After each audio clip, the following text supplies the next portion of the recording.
আরে ইয়াসিন, তুই আজ আমাকে খুব কষ্ট দিলি। আমি আবার কি করলাম? এখানে বস, পরে কথা বলি।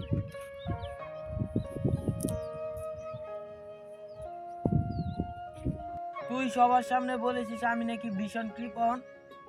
আরে না রে, আমি তো বলছিলাম তুই খুব সঞ্চয়ী। সঞ্চয় আর কৃপণ এক নাকি? সবাই হাসাহাসি করছিল। আরে পাগল, সঞ্চয়ী মানে ভালো আর কৃপণ মানে খারাপ। তাহলে সবাই ভুল বুঝলো কেন? কারণ তুই মাঝখান থেকে কথা শুনে রাগ করেছিস। আচ্ছা, আমি তাহলে পুরো কথা শুনিনি। দেখেছিস, তাই বলে বন্ধুর উপর রাগ। ভুল আমারই হয়েছে বন্ধু, মাফ করে দে। ভুল বুঝাবুঝি হলে আগে কথা বলতে হয়, রাগ করতে হয়।